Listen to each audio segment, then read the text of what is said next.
Abre mis ojos y mi corazón para escuchar tu voz, para el camino, para recibir tu palabra, oh Señor. Guíame a ti para vivir por tu palabra. Buenos días, hermanos. Aquí vamos a continuar entonces con el segundo video acerca del nacimiento de Jesús y lo que realmente significa la Navidad, lo que nosotros celebramos en la Navidad. Entonces voy a básicamente retomar donde me quedé en el último video.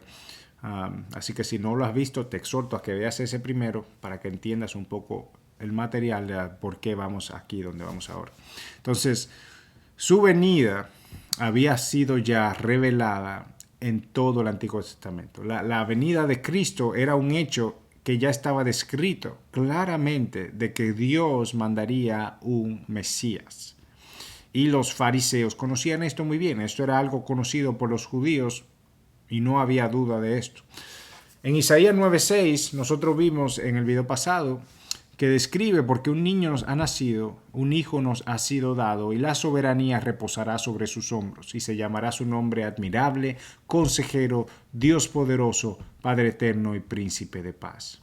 En 2 de Samuel 7:12, Samuel le da una profecía a David acerca del nacimiento de la salvación del Mesías, el cual su trono iba a estar establecido por siempre. Y dice, cuando tus días se cumplan y reposes con tus padres, levantaré a tu descendiente después de ti, el cual saldrá de tus entrañas y estableceré su reino.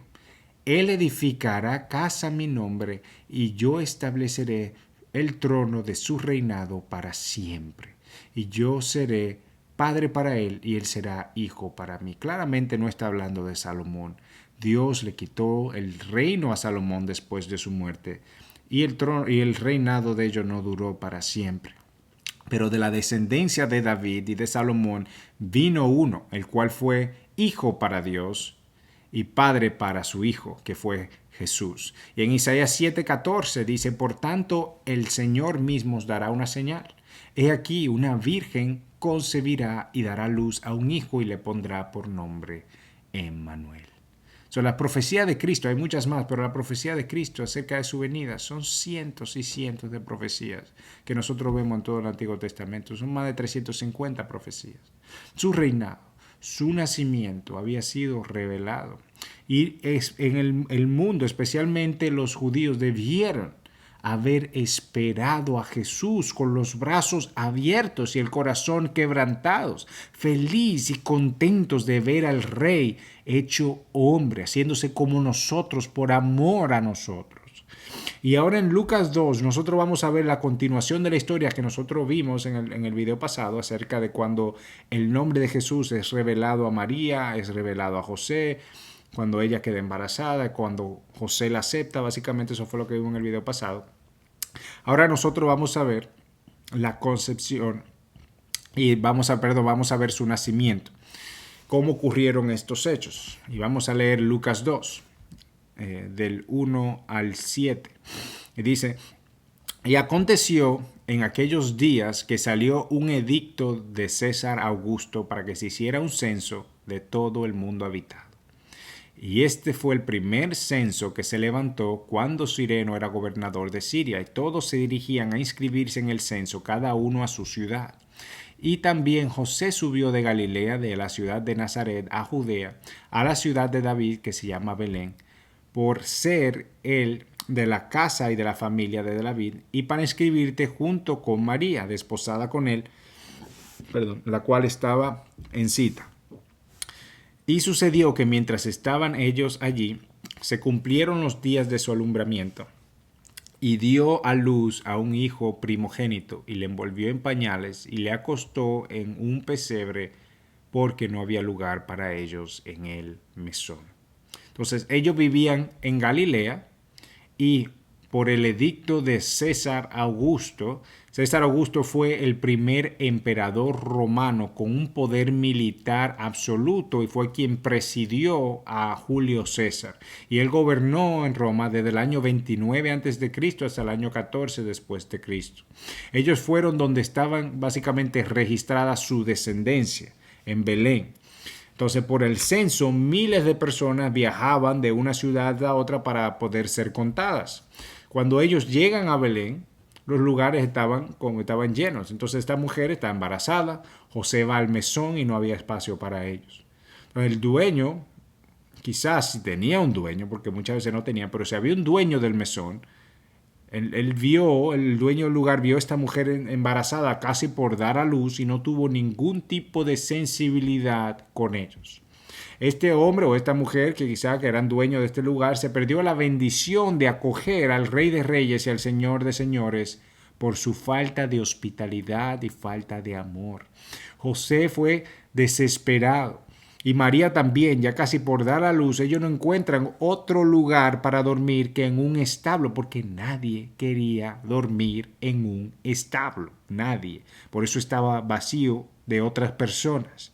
Y en este lugar hediondo, lleno de animales, lleno de paja, lleno de heces fecales de animales, sin una cama, sin un lugar cómodo para María reposar, es donde María da luz a su primogénito. Una labor de parto fácilmente puede durar de 12 a 19 horas. Y por todo este tiempo, esta mujer sola con su esposo, no apareció nadie. Absolutamente nadie que le ofreciera un lugar de reposo, alguien que le ofreciera una cama, alguien que los acogiera en su casa. Debían haber alrededor de 1.400 a 1.500 personas viviendo en la ciudad en la época que Jesús nació. Y esta mujer dando gritos desde luz y pujando no era algo que podía obviarse en un establo de un pueblo tan pequeño. Después de nacer, ellos ponen al bebé en un pesebre, el cual era una caja de madera llena de paja de donde comían los animales. Algo extremadamente poco sanitario, especialmente para un bebé recién nacido. Entonces, cuando nosotros vemos que la Biblia dice que Dios, que Cristo se humilló a sí mismo en Filipenses 2:8, esto es parte de esa humillación. Dios no vino a nacer en un palacio. Él no vino como rey y tampoco vino a ser servido. Él no vino buscando títulos ni reconocimiento, ni que lo adularan. Él vino para hacerse como hombre. Él nació entre las familias más humildes de la época, sin ningún tipo de renombre, sin ningún tipo de gran estima. No había absolutamente nada deseable para la sociedad de una familia como esta, de una mujer que se le había acusado de fornicación y de este hombre que vivía en una ciudad pobre de Israel. Eran personas que no tenían ningún puesto social. Muchas personas no hubiera interesado tener como amigos. Y este evento trascendente, entonces fue anunciado a unos pastores. ¿Quién iba a pensar que el Dios iba a nacer ahí en esas condiciones? Nadie iba a saber. Entonces Dios es quien anuncia la llegada de su Hijo al mundo, del Salvador. Y los ángeles del cielo vinieron y Dios fue que mandó el mensaje de declaración, que declaró al mundo que la salvación había llegado. Y hubo alabanzas en el cielo.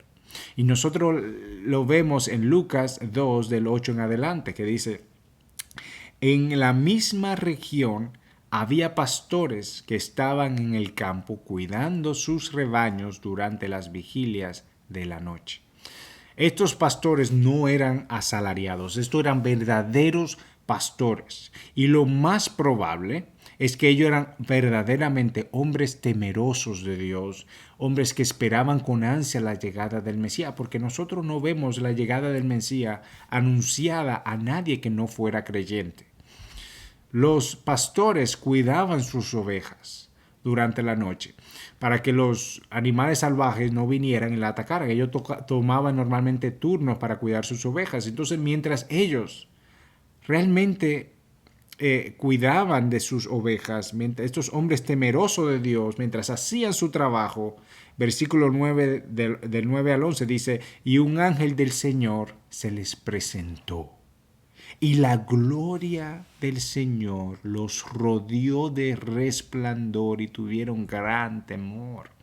Mas el ángel les dijo, no temas, porque aquí os traigo buenas nuevas de gran gozo, que serán para todo el pueblo. Porque os ha nacido hoy en la ciudad de David un Salvador, que es Cristo el Señor.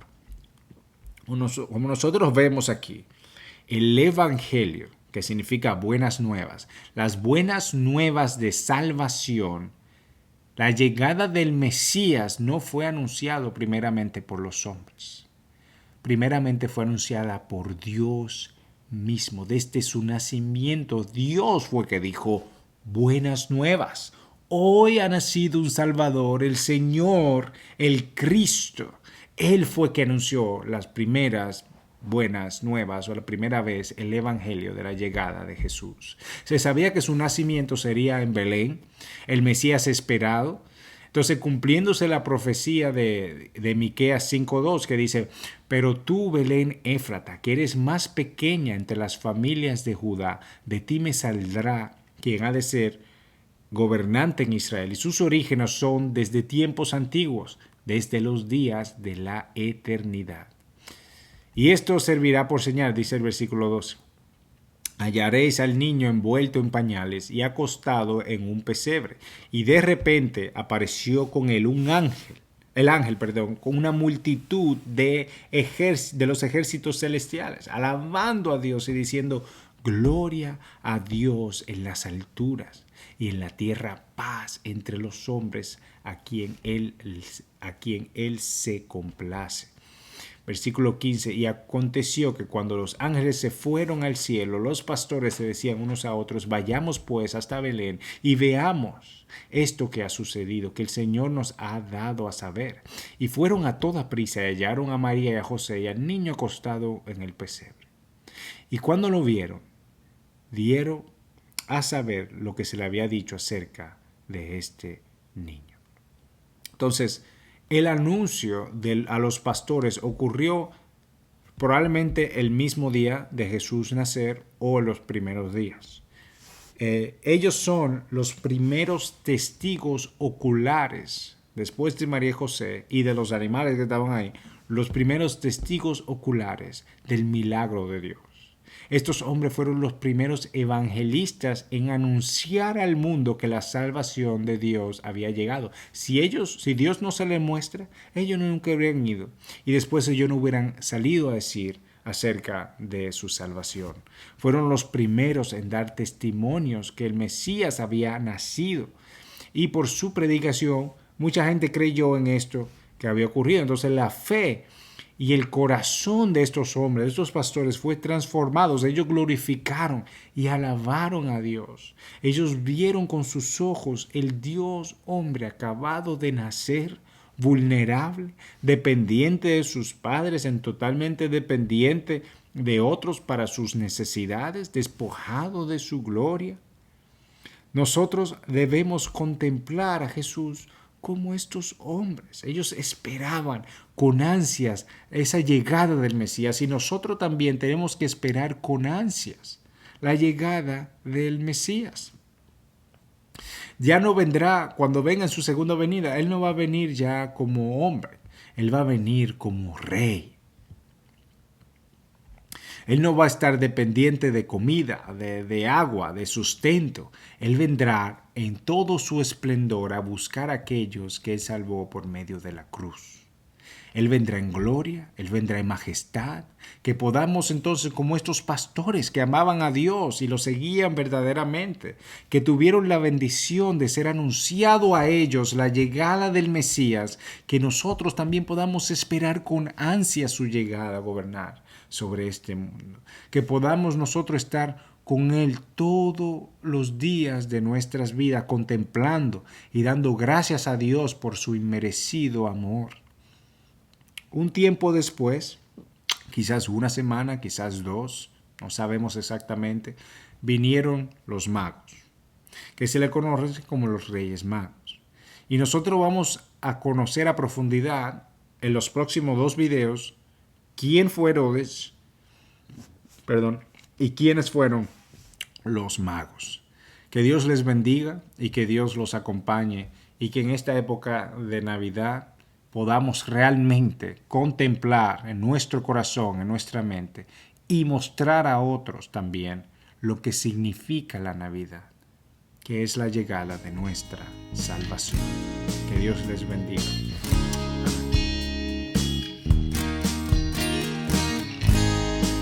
Abre mis ojos y mi corazón para escuchar tu voz, para el camino, para recibir tu palabra, oh Señor.